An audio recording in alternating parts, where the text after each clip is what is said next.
Señor, y el Señor nos dará paz. Pero mientras estamos acá, vivimos.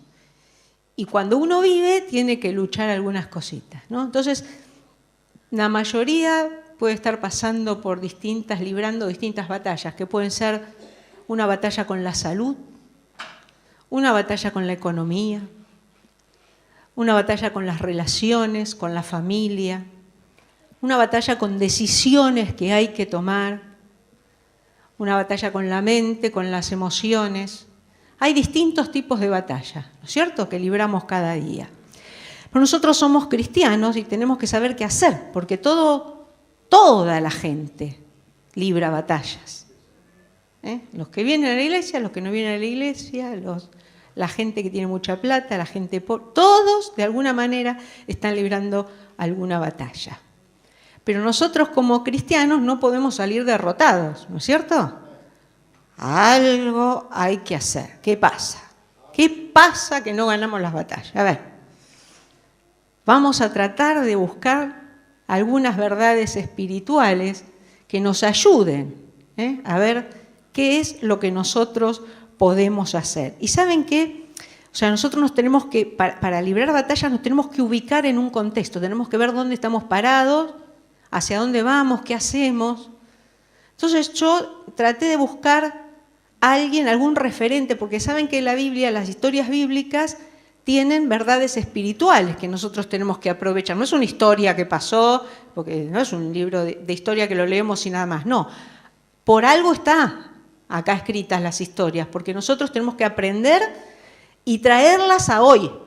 Porque allá el que le pasó, allá le pasó. Pero a ver hoy, ¿qué hago con esto que leí en la Biblia? Estas historias de la Biblia, ¿de qué me sirven a mí? Entonces yo me fijé, hay muchos ejemplos en la Biblia y muchos con quien uno identificarse en distintas circunstancias, pero a mí se me ocurrió tomar como ejemplo a Ezequías, al rey Ezequías. Yo había hecho un devocional, que incluso di en el coro, un poquito de devocional, unos que estuvieron en el coro, sobre el rey Ezequías, pero me quedó picando para profundizarlo un poquitito más, al rey Ezequías. ¿Y saben qué? De ahí vamos a sacar algunas cositas, así que estemos pendientes a ver qué es lo que el Señor nos dice sobre esto hoy, a cada uno individual. La historia del rey, vamos a ubicarnos un poquito quién es Ezequías y por qué nos vamos a hablar de él. La historia del rey Ezequías está en la Biblia, por supuesto, además de en los libros de historia, está en la Biblia, y está en Segunda Reyes, los capítulos 18 al 20, y en Segunda Crónicas, los capítulos 29 al 32. Yo me voy a basar más bien así rapidito sobre Segunda Crónicas. Así que si ustedes quieren tener abierto Segunda Crónica desde el capítulo 29 hasta el 32, no lo vamos a leer todo ni voy a analizar versículo por versículo, pero vamos para ponernos un poquito ahí en historia, en contexto. Más que nada les digo que lo tengan abierto para que vean que lo que estoy diciendo dice la Biblia, no me lo inventé. Acá lo leí de acá y traté de ver cómo lo podemos aplicar. Y dice acá que Ezequías llegó a ser rey de Judá cuando tenía 25 años de edad. Un pibe, 25 años de edad. Y reinó 29 años sobre Judá. Y dice la Biblia que Ezequías, en el versículo 2, dice, hizo lo que agrada al Señor, pues en todo siguió el buen ejemplo de su antepasado David. Fue un rey que hizo lo que agrada al Señor. Pero ¿saben qué? Cuando Ezequías llegó al trono de Judá, él llegó a ser rey porque se murió su padre, Acaz. Acaz era el rey de Judá, se murió. Y entonces ascendió su hijo, el príncipe, llegó a ser rey, Ezequías. Y dice la Biblia que el rey Acaz fue un desastre, uno de los peores reyes de Judá. El peor fue Manasés, que fue el nieto de el hijo de Ezequías, mira, está en el medio. Manasés fue peor todavía, el nieto, pero Acaz hizo todo lo malo delante de Dios. Llevó al pueblo a la idolatría, cerró el templo, destruyó los utensilios que había del templo sagrado, hasta hicieron sacrificios humanos, se apartó de Dios mal, incitó al pueblo a lo malo. Se pusieron a adorar dioses falsos, o sea que en el momento que subió Ezequías al trono, Judá era un desastre, había perdido el favor de Dios y Dios los había dejado librado al asedio de sus enemigos. Porque cuando nos apartamos y nos dejamos ahí, bueno, Dios se queda atrás y arreglate. Si no querés conmigo, arreglate. Entonces, los enemigos de alrededor, especialmente Asiria. Asiria en esos momentos era la segunda potencia mundial. Así que Asiria se quería quedar con todo. Y estaban alrededor de ahí para quedarse también con Judá. Y los tenían a maltraer a la gente de Judá. Y ahí sube, en el medio de todo ese lío y todo ese desastre del país todo destruido, con los enemigos que se querían quedar con todo, sube Ezequías al poder. Y dice que hizo lo que agrada al Señor. Yo te quiero decir que si vos tenés un pasado raro que de tu familia o tus antepasados han hecho cosas malas y no han servido a Dios, si vos no estabas en las manos de Dios, podés cambiar la historia, podés ser punta de lanza. Ezequías cambió la historia, a pesar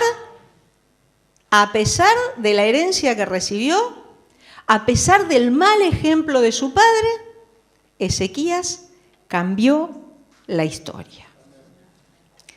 Ahora miren cómo empezó a gobernar Ezequías. Esto me llama mucho. Yo me gusta porque me encanta cómo el tipo hacía. Hizo también sus cosas. Ojo, no fue un santo hasta el día que se murió, tuvo sus problemas. Pero miren esto, cómo empezó a gobernar. Ahí en el versículo 3, en 2 Crónicas 29, versículo 3 dice: en el mes primero del primer año de su reinado, Ezequías mandó que se abrieran las puertas del templo del Señor y las reparó. El primer mes del primer año de su reinado, subió al trono. No era pastor, no era sacerdote, era rey. No se puso a ver qué había que organizar en la economía, cuáles eran, a ver qué hay que organizar el país, la justicia, la policía. No, lo primero que hizo fue que se abrieran las puertas del templo del Señor y las reparó. A esto le llamo yo tener en claro las prioridades.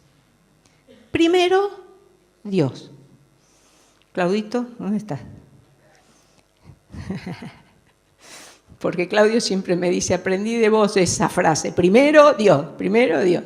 Las tengo a mis hijas desde que nacieron, les digo todo el tiempo, primero Dios. Este tipo la tenía clara. Si no arrancamos por Dios, no importa los esfuerzos que hagamos. Primero, Dios. Y ahí en el capítulo 29 dice cómo fue haciendo, ¿no? Dice, su primera acción fue abrir el templo y repararlo, eso está en el versículo 3. En el versículo 5 dice que llamó a la consagración al pueblo, fíjense cómo fue haciendo. Abrió las puertas, llamó a la consagración. Después en el versículo 10 dice que hizo un pacto con el Señor. Después, más adelante, en el versículo 24, ordenó que se ofrezcan ofrendas por el pecado. Hay que pedir perdón por ellos y por todo Judá y por todo Israel. Llamó al pueblo a la adoración y mandó presentar ofrendas de acción de gracias. Eso está todo en el capítulo 29 de esto que estamos hablando. Y termina por ahí, casi al final del capítulo 29, el versículo 35 dice: así fue como se restableció el culto en el templo del Señor.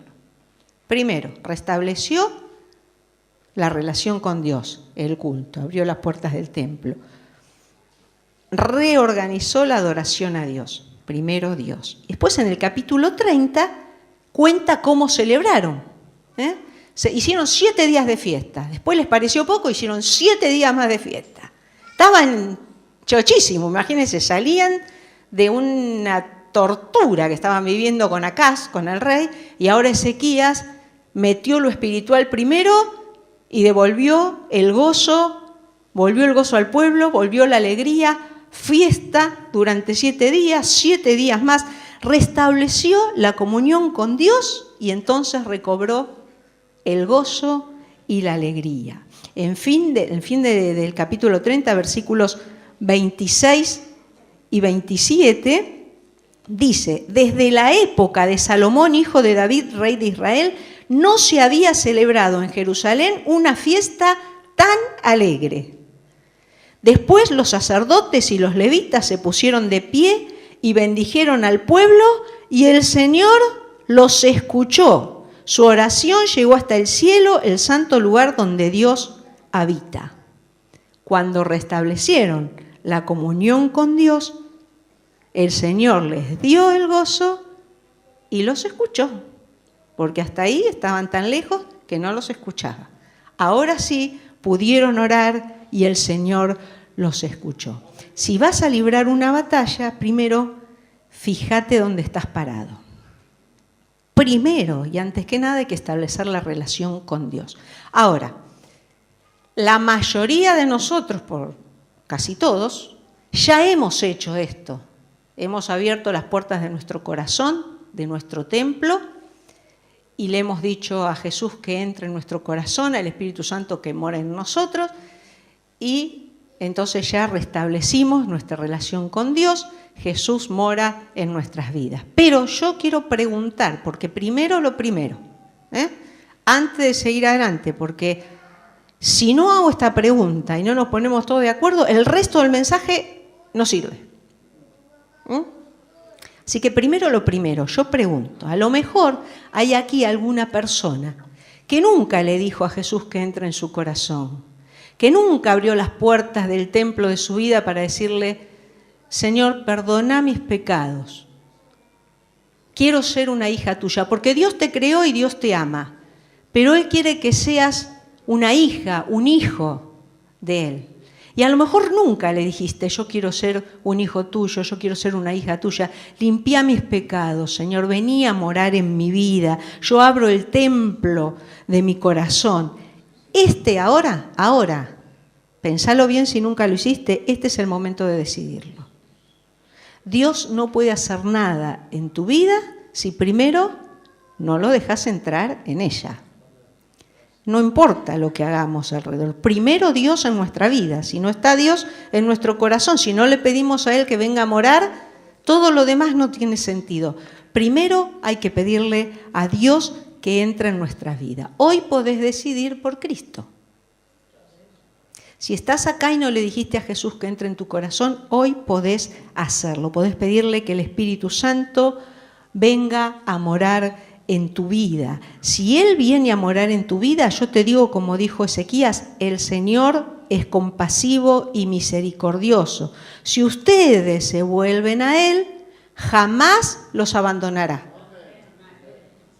Ahora, si hay alguien aquí que nunca le dijo a Jesús que entre en su corazón y entendió esto y se da cuenta que necesita de Jesús, yo te voy a pedir que si querés recibir a Jesús como Señor y Salvador de tu vida, te voy a pedir que hagas un acto de fe, porque la decisión va acompañada con la acción. Si no, no es decisión. La decisión va acompañada con la acción. Si vos decidís recibir a Jesús en tu vida, yo te voy a pedir que en este momento te pongas de pie, nada más que para decir: yo decido. Ni vas a pasar adelante, te pones de pie y todos te ayudamos a hacer una oración. Si es que nunca le dijiste a Jesús que entre en tu corazón, este es el momento. ¿Habrá alguien que está diciendo: yo necesito que Jesús venga a morar en mi vida? ¿Habrá alguien? Si no, nos sirve el resto del mensaje, Van a escuchar una conferencia y nada más. Pero si ya todos le dijeron a Jesús que entre en su corazón, ya le entregaron su vida, entonces sí seguimos adelante. ¿Están todos seguros que ya tienen a Jesús en su corazón? Perfecto. El Señor les bendiga, y ahí quiere decir que ya abrieron el templo de su corazón. El templo ya está abierto, como hizo Ezequías. Ya abrieron el templo. Ahora, lo que pasó después de que abrieron el templo, hicieron fiesta y todo lo demás, lo que pasó después prueba realmente que hubo una verdadera restauración de la adoración verdadera. No hubo un acto emocional. Ay, bueno, sí, yo ya está, yo soy de Jesús. No, ahí hubo algo, por eso digo que siempre la decisión va acompañada con la acción. Ahí en el capítulo, ya pasamos al capítulo 31, en el versículo 1, dice, cuando terminó la fiesta, todos los israelitas que estaban allí recorrieron las ciudades de Judá para derribar las piedras sagradas y las imágenes de la diosa Aserá.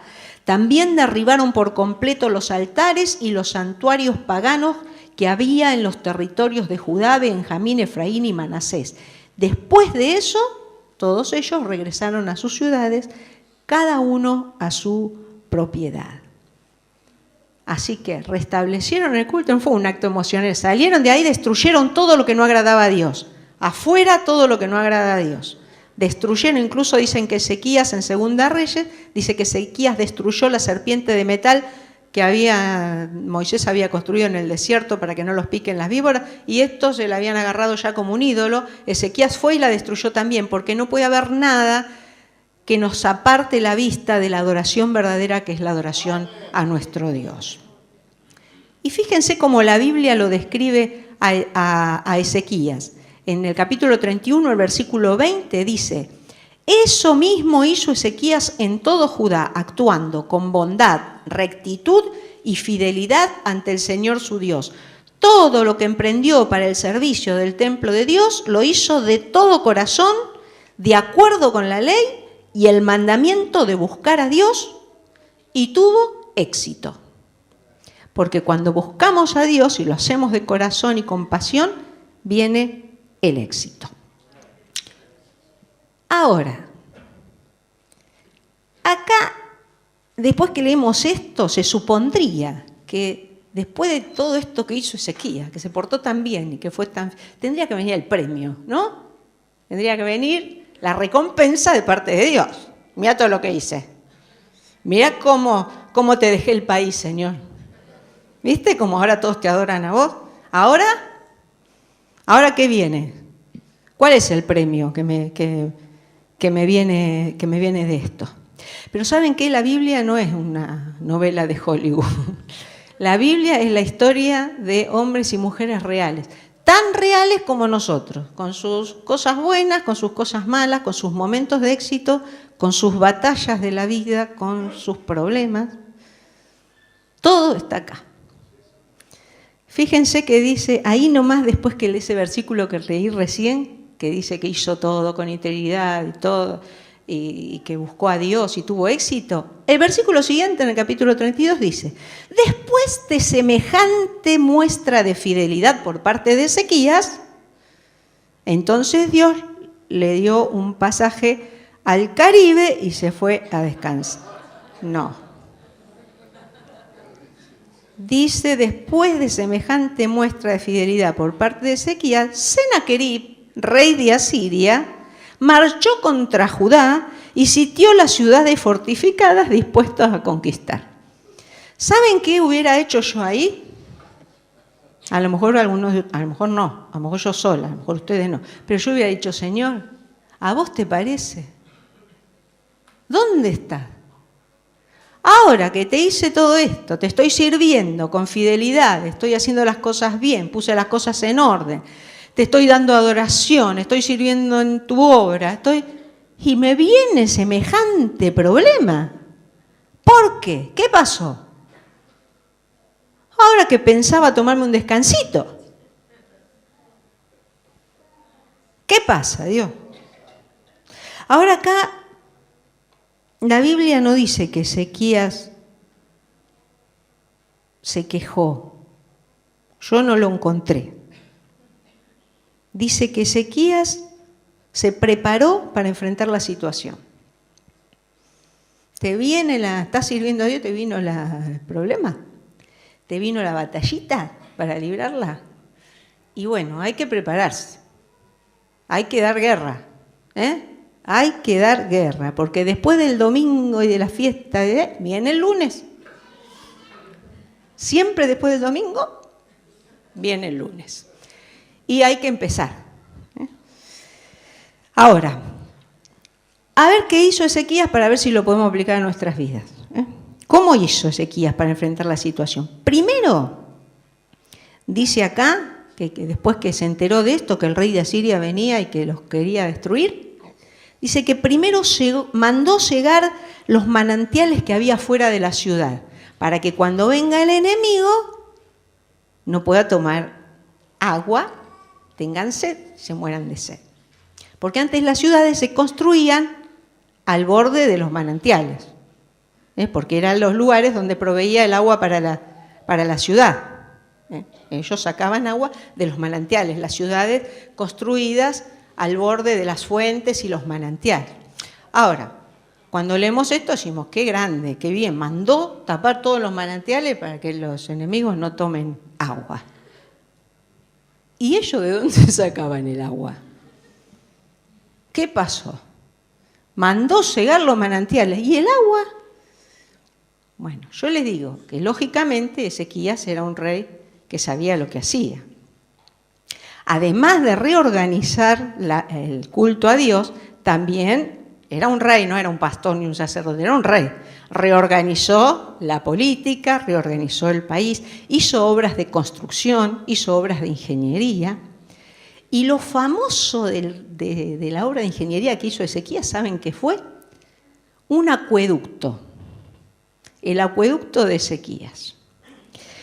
Y yo, para ver si realmente esto está en la historia, lo busqué a ver qué decían los historiadores del acueducto de Ezequías. Porque dice la Biblia, pero a ver la historia, en otro lado, ¿qué dice? Fíjense en lo que encontré que dijeron los historiadores, Dicen así, que el acueducto es el más fascinante y osado de todos los proyectos israelitas que se hayan tenido para el suministro de agua. Conducía todo el agua del manantial de Gijón a través de un túnel subterráneo hasta Tiro-Pión del otro lado de la colina de la ciudad de David. Se hace referencia al túnel como uno de los mayores logros de Ezequías. Se ha traído el agua dentro de la ciudad. El túnel de Ezequías fue construido justo antes del asedio de los asirios en el año 720 a.C. Esto lo dicen los libros de historia y concuerda con lo que dice la Biblia. Ezequías había mandado construir un acueducto subterráneo que traía el agua. Hombre prevenido vale por dos. Tenían el agua adentro, cerremos los manantiales de afuera para que el enemigo no pueda tomar agua. ¿Vieron? Estuvo re piola, me encantó. Por eso me gusta, porque es vivo el tipo. Después que mandó cegar todos los... Fíjense la estrategia, porque hay que tener estrategia. Esto nos ayuda a nosotros, porque tenemos que tener estrategia para ganar las batallas. Si no, no las vamos a ganar. Después que hizo eso, dijo, vamos a reconstruir los muros. Estaban los muros caídos. Los enemigos que no tomen agua, pero nosotros pongámonos la muralla para que no... Atrás del muro. Levantaron los muros caídos. Reconstruyó, todo eso está en el versículo 5. Después armó a los militares con lanzas y con escudos. No era ningún gil, no es que se puso atrás escondido. No, estaban preparaditos. Armó a los militares. Y entonces después, ahí en el versículo 7 y 8, después que tenía todo armadito, llegó los manantiales, levantó los muros, les dio las armas y en el versículo 7 y 8 ahí los arengó, los animó. Les dice, fíjense cómo dice, cobren ánimo y ármense de valor.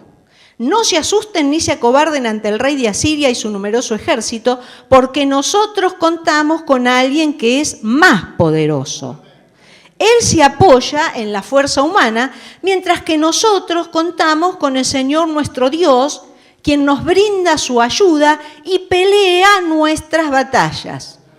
Al oír las palabras de Ezequías, el rey de Judá, el pueblo se tranquilizó. Armó todo, los animó. Nosotros no dependemos de esto nada más, del muro, dependemos del Señor nuestro Dios. Él nos va ayudar. Ahora, ¿saben qué hicieron los asirios del otro lado del muro?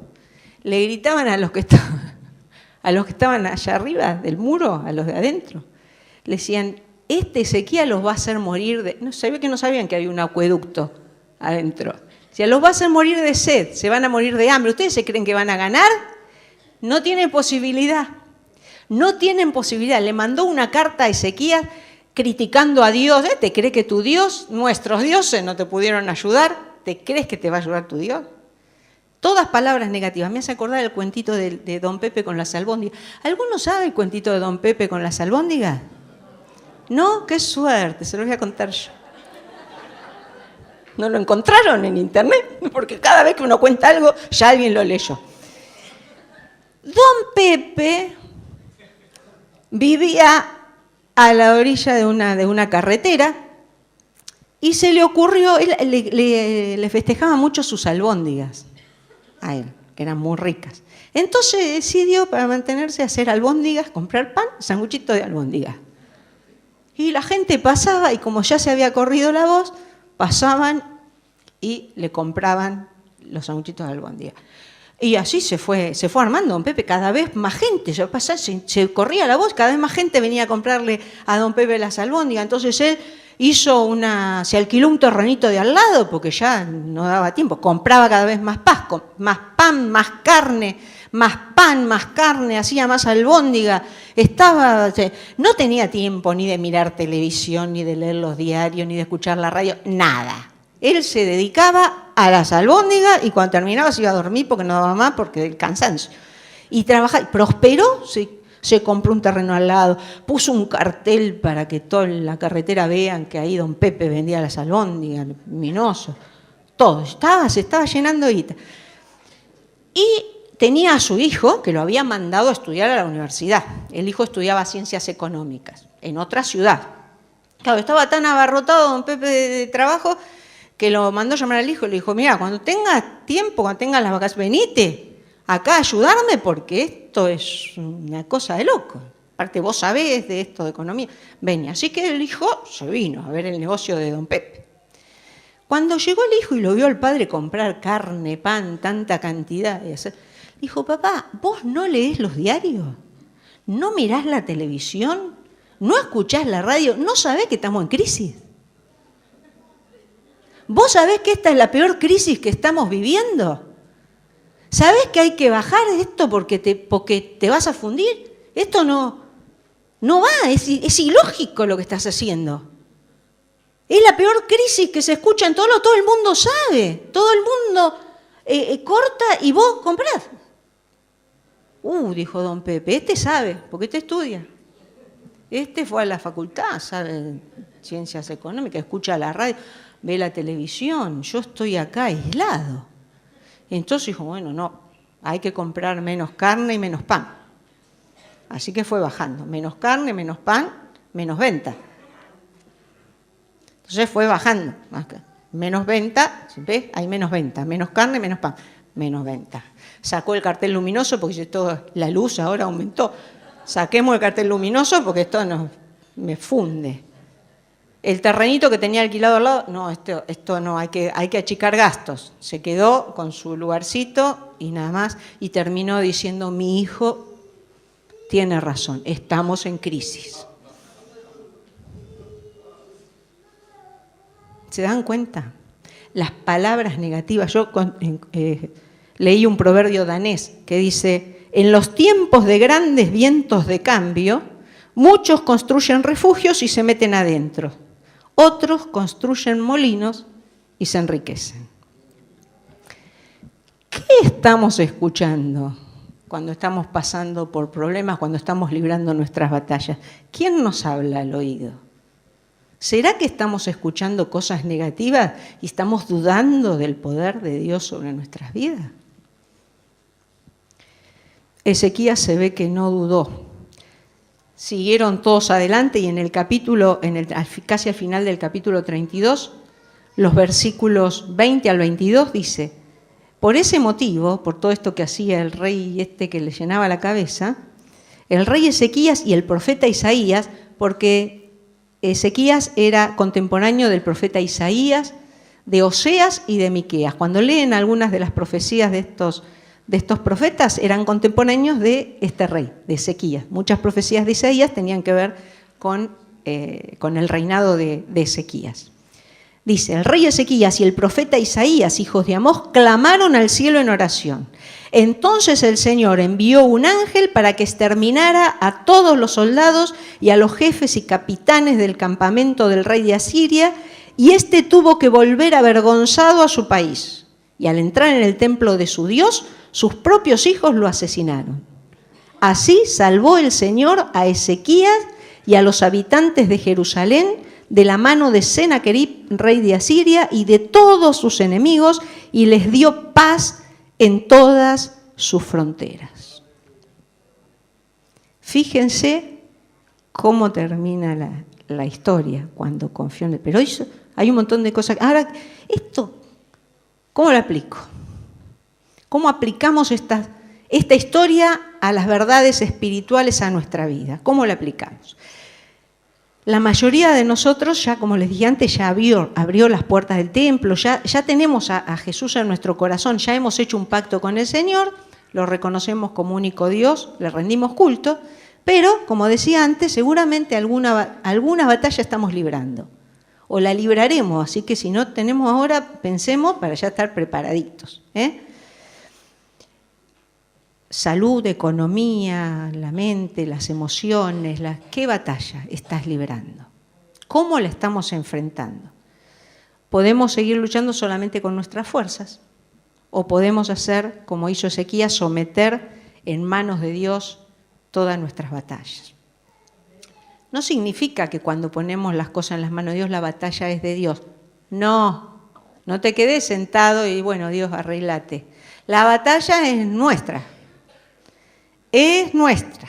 Nosotros tenemos que hacer nuestra parte. Cuando nosotros hacemos nuestra parte, entonces Él, nuestro Dios, pelea con nosotros y por nosotros. Pero, a ver, ¿qué verdades espirituales podemos sacar? Primero, ¿se acuerdan del acueducto? Primero hay que construir el acueducto. ¿Cómo está el acueducto de nuestra vida espiritual? ¿Fluye el río de Dios en nuestras vidas? ¿Hay algo que lo está trabando y que no sentimos ese gozo interno, esa paz del Señor, ese acueducto espiritual, esa agua fresca del Espíritu en nuestras vidas? Chequeemos eso, que nuestro río interior fluya, porque si no vamos a ir a buscar el agua de afuera.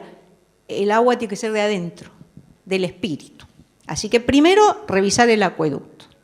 En segundo lugar, cegar los manantiales. Hay que tapar el agua que le da de tomar al enemigo. Quizá hay ahí alguna fuentecita llena de agua que alguna vez fue tu placer, pero que hoy es lo que da lugar al enemigo para que te traiga tropiezo. Quizá esa fuentecita que antes era tu gusto, tu deleite, quizá hay que cerrarla, porque es la tentación que usa el enemigo para querer vencerte. A lo mejor incluso hay algunas cosas que alguna vez fueron de bendición, que fueron cosas de Dios y fueron de bendición a nuestras vidas, pero ahora ya no lo son. No te quedes estancado, no te quedes estancado. Hay que cerrar algunas cosas que alguna vez fueron de bendición, pero hoy no. Hoy hay que ir adelante, hay que dar un paso más, hay que avanzar, porque si no te quedas estancado y no podés ganar las batallas. Hay que cerrar los pozos que no te permiten avanzar. A lo mejor hay algún charco de dudas por ahí. ¿Hay algún charquito de dudas que tenés que tapar? ¿Hay a lo mejor alguna fuente de autosuficiencia, de yo puedo, que tenés que secar? Esto lo arreglo yo. Hay que cerrar todas esas fuentecitas que pueden traernos dificultad para ponernos en las manos de Dios. Acueducto, cegar las fuentes y hay que reconstruir los muros. Ahora, que un muro esté caído no significa que no esté el cimiento. A lo mejor nuestro cimiento en Dios está firme. No digo que no esté firme. Nuestro cimiento en Dios puede estar re firme. Pero a lo mejor hay algún muro que se cayó y hay que reconstruirlo. Hay que meterle pila para arriba. Puede ser, ¿qué muros? A ver, yo voy a poner Puse 4 como ejemplo nada más, pero puede haber muchos más, ustedes chequeen. A lo mejor el muro de la oración, de la intercesión. ¿Estás tomando tiempo para estar en comunión con Dios y pedirle que Él sea tu guía, que Él te dé dirección? El muro de la oración es fundamental. El muro de la oración nos protege del enemigo. ¿Está levantado el muro de la oración en tu vida? Otro muro que a lo mejor tenés medio caído, el muro del conocimiento de la palabra de Dios. ¿Estás leyendo y estudiando la Biblia? A lo mejor estás leyendo la Biblia, pero te falta profundizarla. Hay que estudiarla, porque las verdades espirituales no las sacás leyendo como un libro de historia.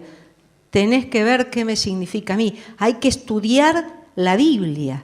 ¿No te parece que sería bueno dedicar alguna horita en la semana para venir a estudiar un poquito la palabra de Dios? Para que alguien te ayude a aplicar las verdades espirituales, las verdades bíblicas a tu vida. Podés venir, porque acá en la iglesia hay cursos que se dan. De hecho, te podés anotar hoy mismo en un curso que se llama Escuela de Vida. No sé si está Damián. Sí, está Damián allá, no lo veía. O Dani Castro, que no sé si también está Dani Castro. O conmigo, con cualquiera. Decís, mira, yo quiero aprender un poco más esta Escuela de Vida. Lo hacemos rotativo, este cursito. Son 2 meses nada más. Pero te ayuda a fijar las verdades de la palabra de Dios a tu vida para poner en práctica, porque si conoces y no sabes cómo practicarla es un problema, no podés salir adelante. Así que por ahí podés anotarte en algo de esto, o ser parte de un grupo. Tenemos los grupos en la semana, los grupos de amigos. Sé parte, involucrate. Todos necesitamos que nos ayuden a practicar la palabra de Dios. Ese muro, fíjate cómo está, porque a lo mejor hay que reconstruirlo un poquito. Otro muro puede ser el muro de las relaciones.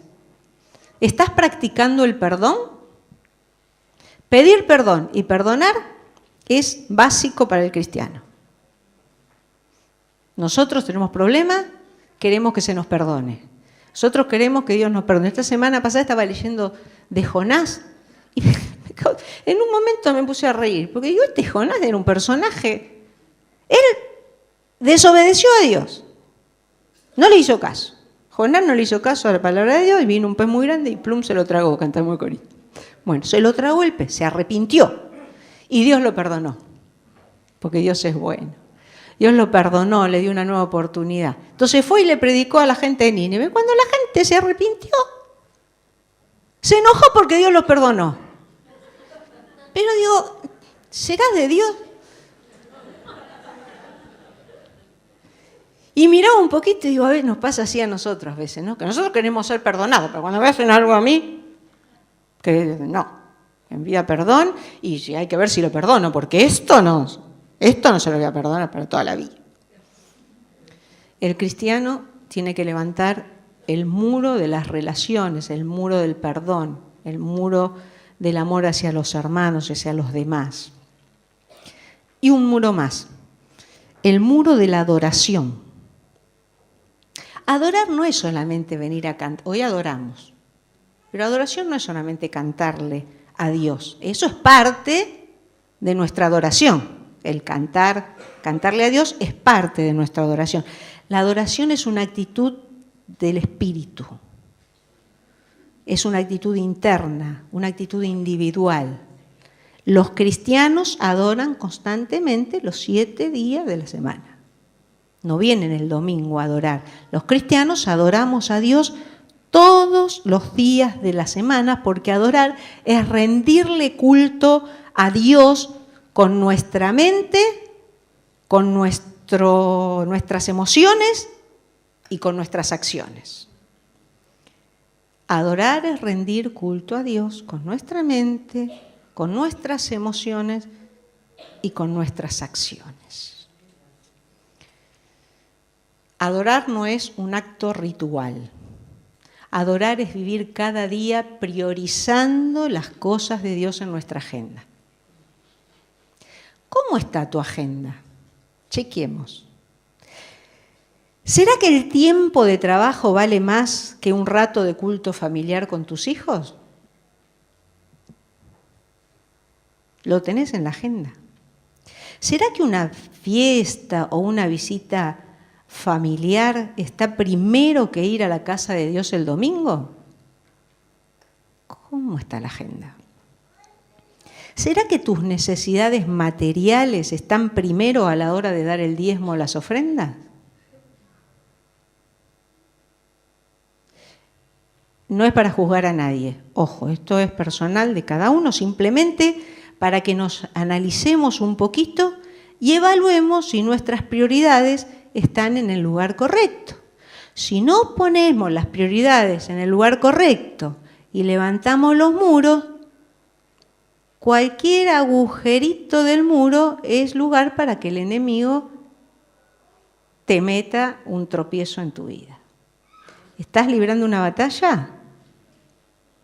Ojo, fíjate, porque si seguís viviendo como siempre y haciendo lo mismo de siempre, no vas a obtener un resultado diferente, esto es claro. Estás viviendo como siempre y estás orando para que Dios te libre. ¿Qué tiene? Algo distinto hay que hacer. A mí cuando me pasa algo, ¿qué hago? Y cuando me pasa algo, digo, Señor, esto si lo tengo que pasar, por lo menos que me sirva para algo, aunque sea para crecer. Pero que me sirva, no voy a desperdiciar un problema, una dificultad y a tirarme a llorar y decir, ayúdame. No, algo tengo que hacer yo. Si yo hago algo, Dios me está respaldando atrás. ¿Y si probás cambiar? ¿Y si te comprometes más con Dios y con su iglesia? ¿Y si nos fanatizamos un poquito más por Dios y el servicio a Dios? ¿Qué pasaría? No sé, digo. A lo mejor hay algunos muros que hay que levantar. Estate atento. Cualquier agujero en el muro puede hacer que se te meta el enemigo. Si queremos dar batalla, tenemos que cegar los manantiales y tenemos que reconstruir los muros. Eso lo tenemos que hacer nosotros. Entonces sí, si hacemos eso, les digo, como dijo Ezequías, cobren ánimo, ármense de valor, no se asusten ni se acobarden ante el enemigo, porque nosotros contamos con alguien más poderoso. Nosotros contamos con el Señor nuestro Dios, quien nos brinda su ayuda y pelea nuestras batallas. Las crisis vendrán inevitablemente a nuestra vida, pero yo te digo hoy que se resuelven. Las crisis se van a resolver porque el Dios en el que hemos creído es un Dios de poder. Jesús es el Señor que pelea nuestras batallas. Él pelea por nosotros. ¿Quién pelea tus batallas? ¿Quién? Seca las fuentes. Levanta los muros que te protegen. Y después, tené paz. Déjalo a Dios. Él pelea tus batallas. Y si Él pelea, la victoria está asegurada. Yani, si Dios pelea mis batallas, ¿de quién es la victoria? No, mía. Si Dios pelea tus batallas, ¿de quién es la victoria? Ahí está. Y si Dios pelea mis batallas, la victoria es mía.